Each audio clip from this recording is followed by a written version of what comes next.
Olá, seja bem-vindo à aula de hoje. Eu sou a professora Alexandra Manger e nessa aula abordarei acerca dos elementos envolvidos ao produzir um texto, o que o autor deve considerar antes de escrever e como a produção de texto pode ser trabalhada na escola.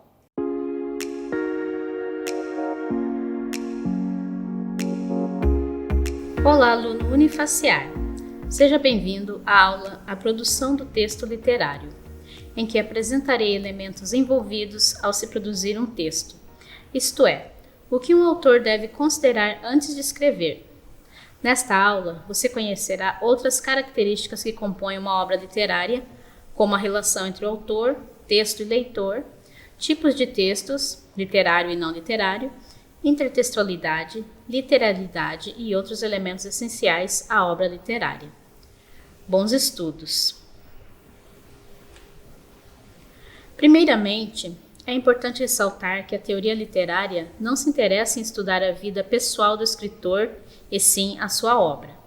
O mesmo ocorre se pensarmos no leitor, cujo interesse da teoria literária é na compreensão e impressão que ele tem da obra, não em sua vida pessoal. No entanto, existem algumas ciências que abordam especificamente a vida do autor e do leitor, conforme a figura a seguir. Essa imagem aqui eu trouxe algumas ciências que abordam sobre a vida do autor ou do leitor, respectivamente. Psicanálise e sociologia, ela trata da relação entre o autor e o leitor. A sociologia da literatura, ela aborda sobre a condição social, econômica e cultural tanto do autor quanto do leitor. E a estética da recepção, ela trata dos efeitos estéticos da obra literária e da recepção dos leitores, ou seja, a impressão e a interpretação que o leitor tem da obra literária. Nessa aula, nós vamos estudar o que compõe a produção do texto literário, que é a literalidade, a intertextualidade, os tipos de autor e leitor, os gêneros literários, texto literário, texto não literário e os elementos essenciais à obra literária.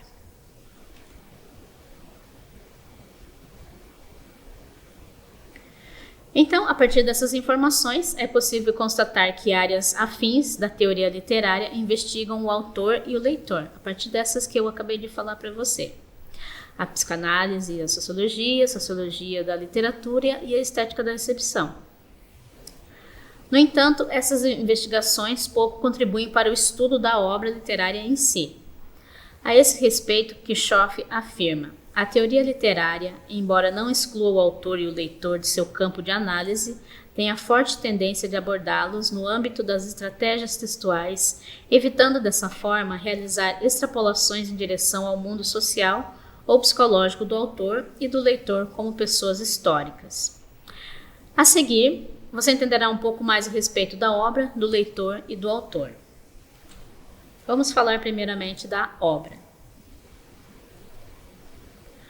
Quando pensamos na obra literária, devemos ter em mente que ela é uma representação artística realizada com intenção estética, como tal, apresenta determinados traços constitutivos de sua própria forma significante, que alguns autores chamam de traços estruturais. Esses elementos variam de acordo com o gênero e com a espécie de cada obra. Quem fez essa citação foi Kirchhoff, a respeito do que é a obra literária. Uma obra literária pode ser classificada como narrativa, lírica ou dramática, como nós vimos na aula anterior sobre os gêneros literários. Então vamos relembrar um pouco do que é cada gênero, ou pelo menos dos tipos de texto que tem em cada gênero. O gênero narrativo ou épico, ele é composto por epopeia, lembrando que a epopeia são histórias de heróis, de deuses, mitos, conto, fábula, romance, novela, crônica. O gênero lírico é composto por poemas e o dramático é composto por auto, comédia, tragicomédia ou tragédia e farsa.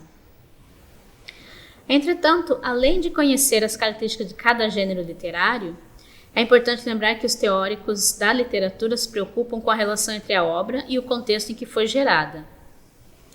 Ou seja, cada gênero está ligado a um momento histórico e social, pois a literatura é o reflexo da vida do homem e da sociedade em que está inserido. Então, por isso é importante você considerar esses elementos, as características de cada gênero, como o contexto social, econômico, social, cultural. Agora vamos ver um exemplo de cada gênero que eu trouxe aqui para vocês. Eu não vou ler com vocês, mas apenas para situar vocês a respeito de como que é a estrutura do texto de um texto do gênero lírico, que representa um poema. Eu trouxe o poema aqui no Meio do Caminho, de Carlos Drummond de Andrade. No meio do caminho tinha uma pedra no meio do caminho, tinha uma pedra no meio do caminho, tinha uma pedra. E o outro é da Cora Coralina, que é uma escritora que eu gosto muito, que ela tem uma linguagem simples, porém os poemas dela são bastante significativos e bastante profundos. O gênero narrativo, eu trouxe aqui um trecho do capítulo 1 de Dom Casmurro, apenas para você se situar sobre um texto do gênero narrativo. Isso aqui, dentro do gênero narrativo, é um romance. E eu trouxe também uma fábula que pertence ao gênero narrativo, que é uma fábula bastante conhecida, que é a Cigarra e a Formiga. Aqui é um resumo da fábula. E dois textos do gênero dramático, que o gênero dramático, lembrando que é para representação no teatro, no cinema, na TV. Então eu trouxe aqui Romeu e Julieta, de William Shakespeare, um pedacinho onde é a parte que a Julieta ela se mata depois que vê o Romeu. Quando ela pensa que ele morreu, e também daí ela se mata. Então é um trechinho dessa representação aqui. E eu trouxe o Alto da Compadecida, de Ariano Suassuna, um trechinho, que foi encenado pela primeira vez em 1956. E essa peça de Romeu e Julieta foi encenada pela primeira vez em 1597. Então vamos ao leitor, algumas características, o que um escritor precisa saber, quem quer fazer uma produção de uma obra literária, uma produção de um texto literário, precisa saber o que ele precisa saber a respeito do leitor. Então, em se tratando de obra literária, temos o leitor real e o fictício. Esse fictício é inventado pelo autor, e ele também é chamado narratário. Então, observe no exemplo que Schoff traz, ele diz que o narrador de um romance pode simular uma conversa com seu leitor fictício. Por exemplo, durante a leitura, o leitor vai perceber que o narrador está falando com o leitor. Então, o autor escreve, prezado leitor. Então, ele está falando com um leitor fictício. No entanto, a mesma autora que Schoff, ela observa também que não é sempre que o leitor fictício está explícito, às vezes não está muito claro. E então não é tão fácil assim de ser percebido. Então você acaba percebendo apenas por meio de certas marcas deixadas pelo autor sobre o texto, as quais permitem imaginar para que tipo de leitor ideal aquele texto se destina. Então aqui você percebe que tem dois tipos de leitor, o leitor real e o leitor fictício. Ou narratário também. Então, o autor Umberto Eco, ele escreveu uma obra chamada Lector in Fabula, a comparação interpretativa nos textos narrativos. Então, a partir dessa obra, ele denominou esse leitor fictício de leitor modelo, enquanto o extratextual de leitor empírico. Então, você percebe que tem dois leitores, o leitor empírico e o leitor modelo. O leitor modelo é o mesmo que o leitor fictício. É que a partir de Umberto Eco se tornou frequente o uso na literatura de leitor modelo e leitor empírico. Tá? Então, a partir disso, tem outro aspecto que nós podemos estudar a respeito do leitor, que dependendo da escolha que o autor empírico, que é o autor real, então, dependendo da escolha que o autor empírico realizar, ele poderá restringir o acesso do leitor modelo à obra. Desse modo, o leitor empírico não poderá interagir se não tiver as seguintes competências. Ou seja, o leitor empírico é o real, o autor empírico é o real, o leitor modelo e o autor modelo, eles não são reais.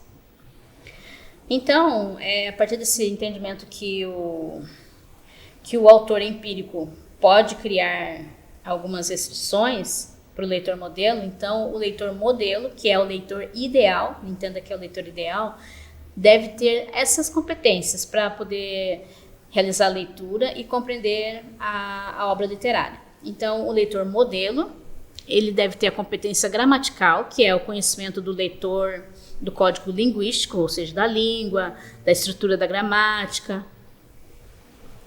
E a competência enciclopédica, que são as informações e referências na obra. Tá?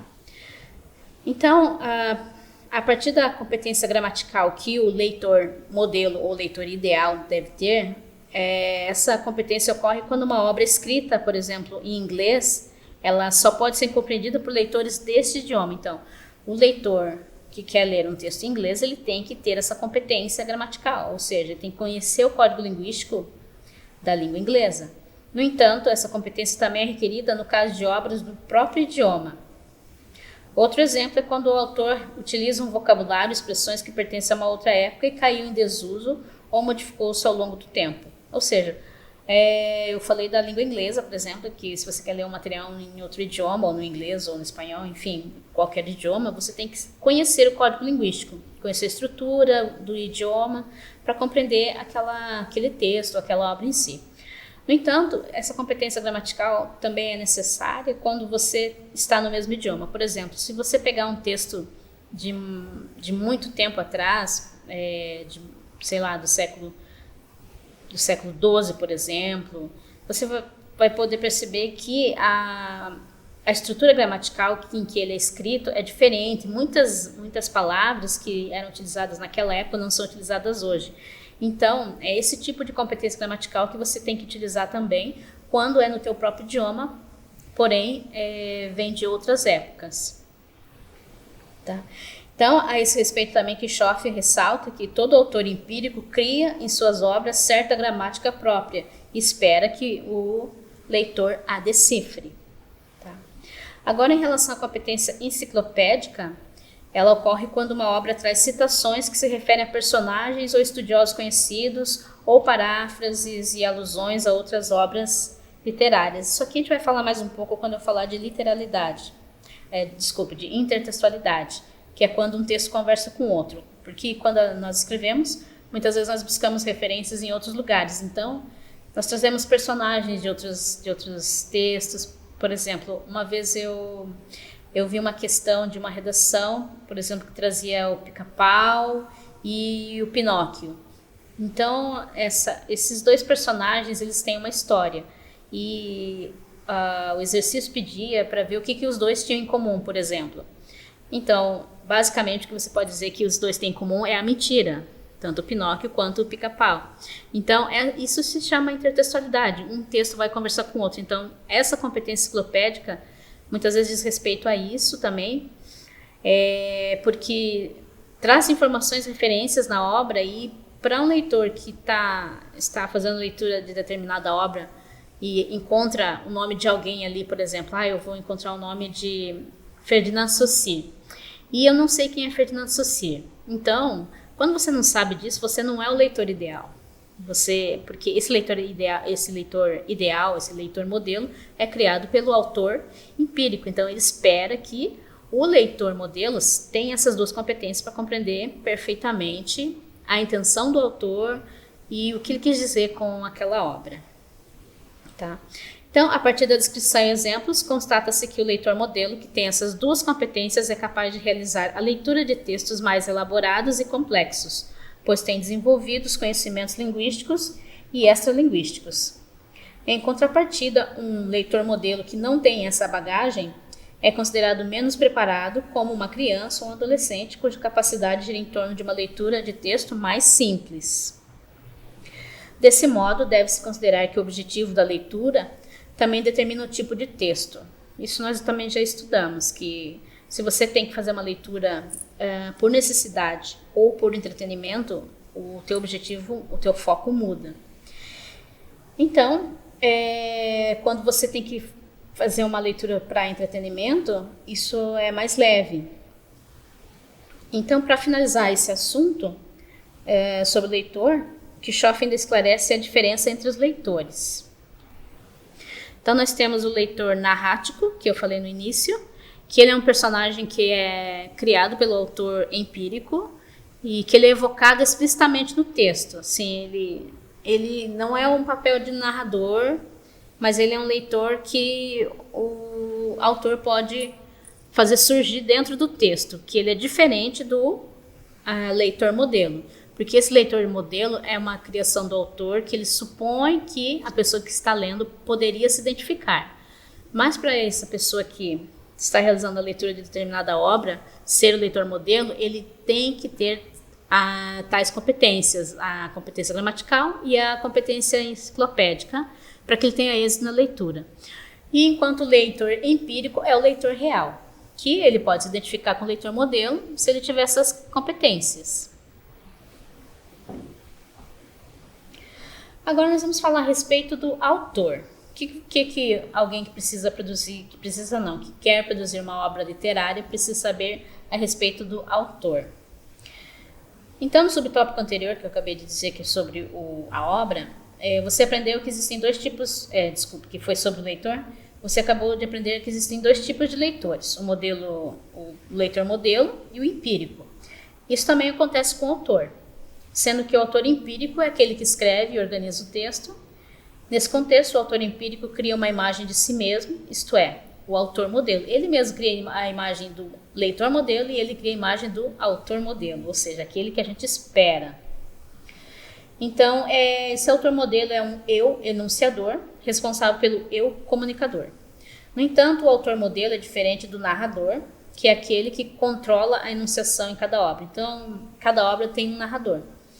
Ele pode ser em primeira pessoa, geralmente em terceira pessoa, e em algumas situações em primeira pessoa. Então, ele é um narrador.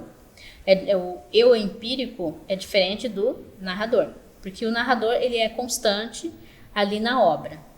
No entanto, o autor modelo ele é diferente do narrador, que é aquele que controla a enunciação em cada obra. O autor modelo é a imagem da personalidade que criou toda a obra, ou mesmo o conjunto de obras das quais o narrador faz parte. Então, a respeito do autor narrador, Kirchhoff informa que, em geral, não temos acesso às intenções do autor empírico. Muitas vezes, esse indivíduo, quando vivo, pode até negar ou desautorizar certas interpretações que se realizam em torno da sua obra. No entanto, para a teoria da literatura, isso geralmente não importa, porque uma boa interpretação literária não é aquela que se direciona para o mundo externo à obra, mas que explora o próprio texto, demonstrando, desta forma, a relevância do autor modelo como um ser capaz de instigar a imaginação do leitor e levá-lo à reflexão sobre temas de interesse intelectual. Então, a leitura de uma obra literária, ela é a conexão entre o autor e o leitor. Não somente uma obra literária, mas uma leitura em si, né? Ela é uma conexão entre um ato comunicativo, é uma interação entre o autor e o leitor. Então, estes, por sua vez, o leitor e o autor, eles se apresentam como modelo e empírico. Então, vocês viram que você tem 4 personagens dentro de um texto literário. O autor empírico, o autor modelo, o leitor empírico e o leitor modelo. Então, sendo como empíricos, eles representam a pessoa em contexto real, e enquanto o modelo são imagens ideais criadas pelo autor empírico. Então, vamos observar aqui a imagem que eu trouxe, que é um resumo do que eu falei sobre leitor empírico, autor empírico, leitor modelo e leitor empírico. Então, aqui, autor empírico, escritor da obra, que cria a imagem de si mesmo. E cria a imagem de si mesmo como autor modelo. E o autor empírico, ele cria também a imagem do leitor modelo. Tá? E o autor modelo é o quê? O autor modelo é consciente ou não consciente. Ele cria uma imagem do leitor ideal. E o leitor ideal serve para que o leitor empírico se inspire ou se identifique, desde que tenha as competências para compreender a obra, certo?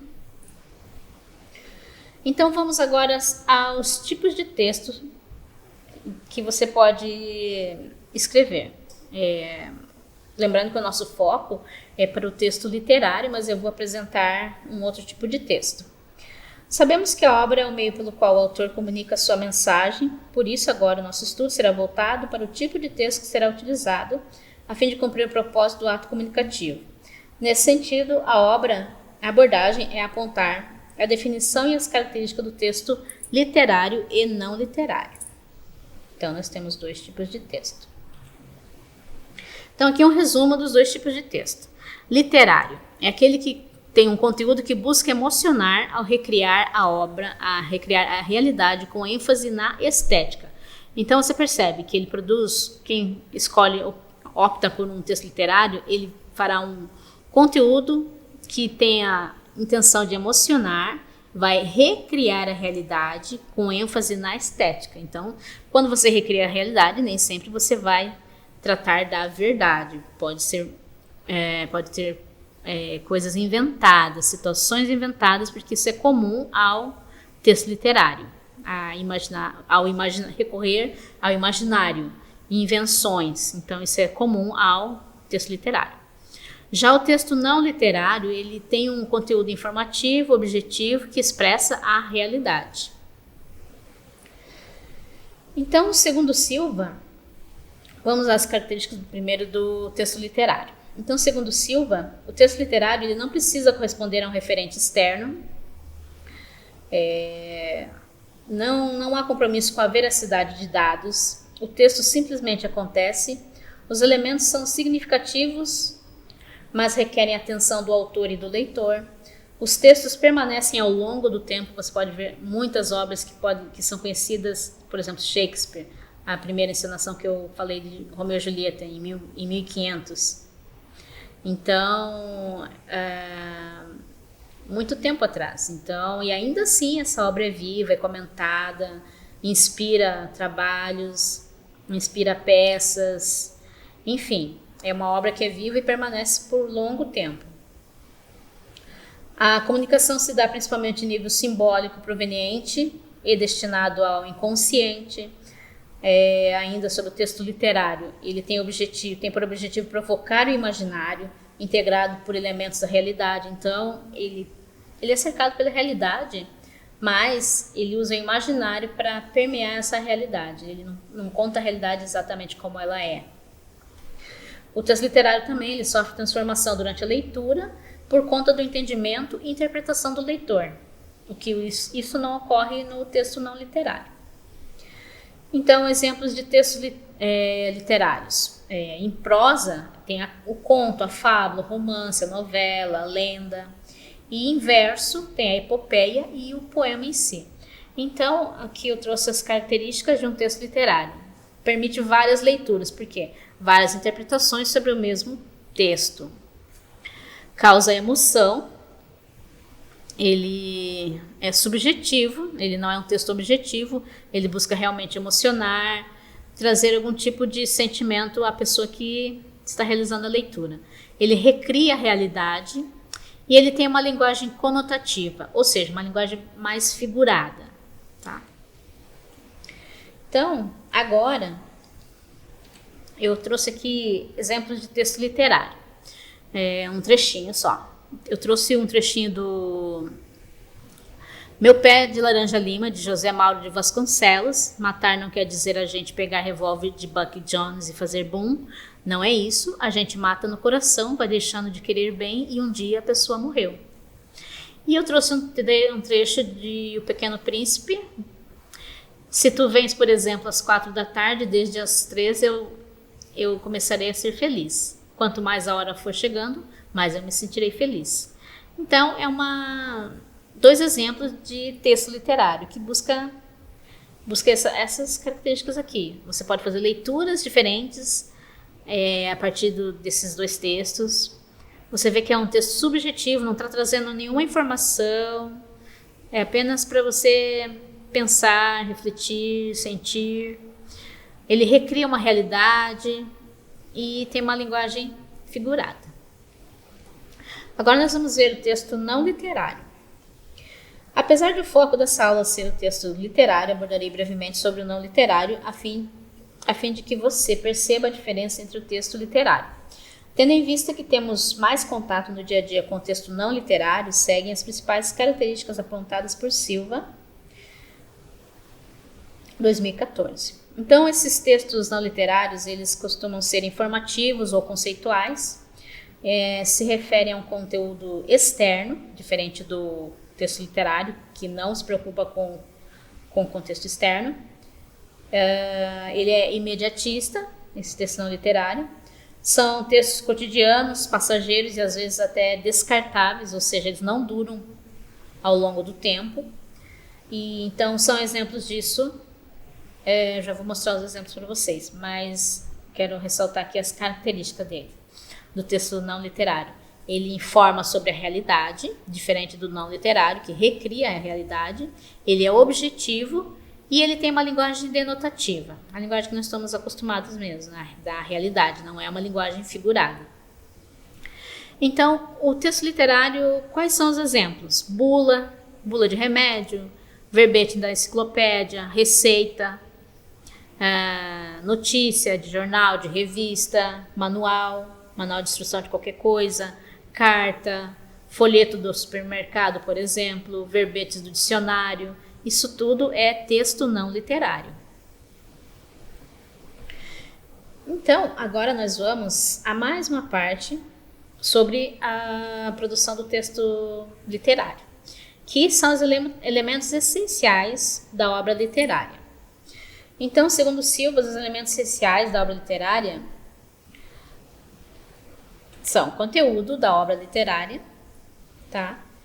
Esse conteúdo, ele é composto pelas ideias, sentimentos, pensamentos e visão de mundo do escritor. A partir da reunião de tudo isso, o leitor, o autor, ele já produz o seu conteúdo para a sua obra literária.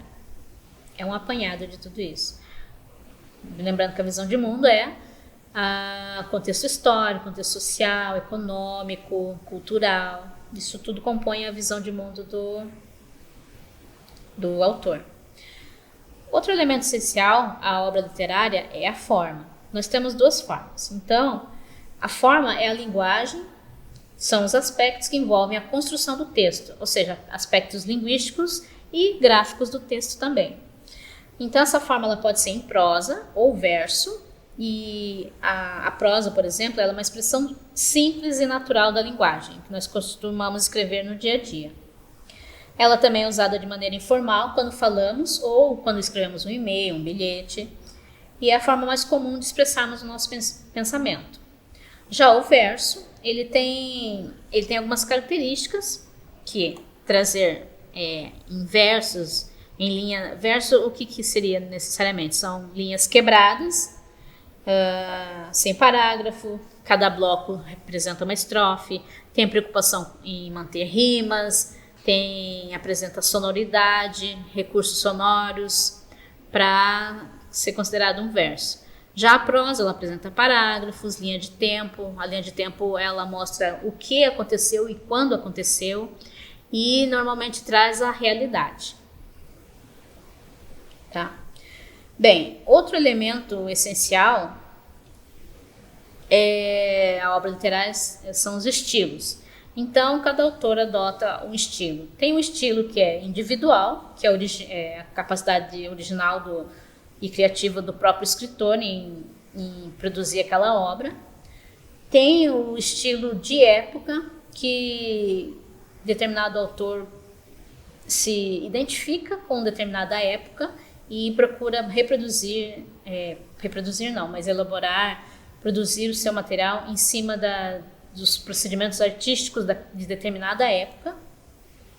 Então, a partir disso que quando nós temos alguma obra de época, significa que ela está reproduzindo procedimentos artísticos de gerações passadas, por exemplo. Tá? Então tem gente que gosta de escrever conforme o barroco e escreve conforme a escola barroca. Então escreve nesse estilo até hoje, vamos dizer. Tá? Então ela escolhe um estilo de época. Daí tem o estilo de uma obra, que é o modo literário do texto, ou seja, lírico, narrativo ou dramático. Tem o texto, tem o estilo temático, em que o autor escreve a sua obra em função de um tema específico. Tem o estilo qualificado, que é dar uma ênfase para o discurso, ou seja, ele faz um discurso que informa, ou um discurso informativo, objetivo, humorístico, sarcástico. E tem o estilo localizado, em que o autor procura dar ênfase para uma comunicação de determinada comunidade em função da sua fala, por exemplo, em função do carioca, da fala do carioca, do gaúcho, do paranaense, do paulista. Então, o autor ele pode assumir um desses estilos ao escrever a sua obra literária. E agora eu vou falar um pouco sobre a literalidade, tá? Que é um elemento também que é importante você saber na hora de avaliar a produção de um texto ou de uma obra literária. A ideia sobre literalidade surgiu com a corrente literária chamada formalismo russo, cujo Roman Jakobson, que era um linguista russo, fazia parte. Ele foi representante. Então, o Jakobson ele definiu que o objeto do estudo literário não é a literatura, mas a literalidade. Naquela época, eles buscavam alguma coisa que pudesse definir o que é literário de não literário. Então, foi a partir desse pensamento de Roman Jakobson que foi possível distinguir literário de não literário, ou seja, a literalidade. Então, a literalidade é aquilo que torna determinada obra considerada uma obra literária. É um dos aspectos, na verdade. Desse modo, a literalidade tem a função de produzir no leitor uma reação emocional e começa a ser percebida na intenção de quem escreve, ou seja, do autor. Contudo, não é somente no texto que se verifica a literalidade, não é só no texto. Veja só o que Silva diz a respeito disso. Estamos tão habituados a pensar na literalidade intrínseca de um texto que temos dificuldade em aceitar a ideia de que não é o valor interno da obra que a consagra. O modo de organizar o texto, o emprego de certa linguagem, as escolhas estilísticas, a forma e o conteúdo contribuem para que uma obra seja considerada literária. Mas esses elementos não bastam. A literalidade vem também de elementos externos ao texto, como o nome do autor, o mercado editorial, o grupo cultural e os critérios em vigor. Bem, agora que você percebeu a importância da literalidade para validar uma obra como literária, é hora de partirmos para o nosso último assunto, a intertextualidade, que é um elemento importante e faz parte da produção do texto literário e não literário. O texto literário e não literário ele é concebido a partir de outro. Não deve ser uma cópia, mas uma reescrita por outra perspectiva, sob outro olhar. Pode ser elaborado em épocas diferentes ou na atual por escritores diversos. Nele são acrescidas ideias ou parafraseados conceitos, pensamentos e visão de mundo dos autores. Pacífico afirma que a intertextualidade é o entrecruzamento de textos, seja para confirmar ou para refutar ideias que estão presentes na obra do outro ou no conhecimento universal do ser humano e implícitas em nossa bagagem cultural. Então, a intertextualidade, ela nada mais é que algo que está embutido na nossa bagagem cultural. Ou seja, tudo que nós já lemos, estudamos, ouvimos, tudo isso faz parte da nossa bagagem. Tá? E, se tratando de bagagem cultural, tudo que nós lemos e aprendemos nesse sentido. Então, a intertextualidade ela surgiu ao longo dos anos, talvez não com esse nome, mas com a mesma função, que é conectar os textos, por exemplo, ao realizar uma pesquisa para trabalho de conclusão de curso, de TCC, por exemplo, você realiza muitas pesquisas. Você realiza muitas pesquisas com o intuito de localizar autores que concordem contigo ao trazer conceitos e teorias que podem fundamentar o seu trabalho. Nesse sentido, você está fazendo uso da intertextualidade, quando as suas ideias dialogam com o pensamento de escritores de diferentes períodos e contextos. Você pode utilizar a intertextualidade em textos literários e não literários, isto é, trabalhos científicos ou literários. No entanto, atenção ao usar textos de outros autores, pois estes devem ser referenciados de maneira correta, conforme as normas da ABNT, para citação direta e indireta. Afinal, não é certo se apropriar da ideia de outros escritores sem informar que aquele pensamento, ideia ou teoria não te pertence. Então, aqui eu trouxe um trechinho do que eu acabei de falar do Pacífico. Aqui, ó. Ao escrever, dialoga-se com textos que já conhecemos e transportamos para o nosso trabalho o conhecimento adquirido com outros autores, utilizando marcas de determinados gêneros literários, aproveitando a estrutura de certo tipo de composição ou uma proposta temática que conhecemos por meio de uma matéria jornalística, ou ainda podemos nos inspirar no estilo de um autor de nossa preferência. Aluno unifaciar. Chegamos ao fim de mais uma aula em que você compreendeu a relação entre autor e leitor por meio da leitura da obra, relembrou as características dos gêneros literários, aprendeu que existem dois tipos, empírico e modelo, tanto para autor e para leitor, numa produção literária, percebeu a diferença entre texto literário e não literário, em que o primeiro é emocionar e o segundo é informar, conheceu os elementos essenciais da obra literária, bem como os conceitos sobre literalidade e intertextualidade, e essa aula pode ser resumida por meio da figura a seguir. Aluno unifaciar. Chegamos ao fim de mais uma aula em que você compreendeu a relação entre o autor e leitor por meio da leitura e da obra.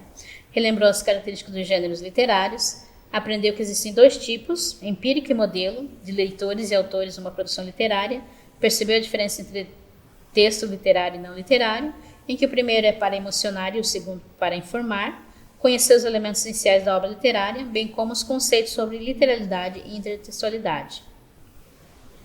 Espero que a partir desses conhecimentos você seja capaz de identificar um texto ou obra literária. Bons estudos! E aí, você acha que já está apto a escrever um texto literário? Qual gênero você escolheria? Se você ainda tem dúvidas, assista a videoaula quantas vezes for necessário. Você ainda tem à sua disposição outros materiais na plataforma, como o e-book que traz o conteúdo que abordei na videoaula. Leia esse material com atenção, pois ao final da aula tem um questionário que foi elaborado em função do que está escrito no e-book. Para complementar os seus estudos, indiquei uma leitura. Espero que você aproveite o material disponível e que essa aula tenha agregado conhecimento e te ajude quando tiver dúvidas sobre o assunto. Obrigada por ter assistido até o final da aula e desejo a você bons estudos.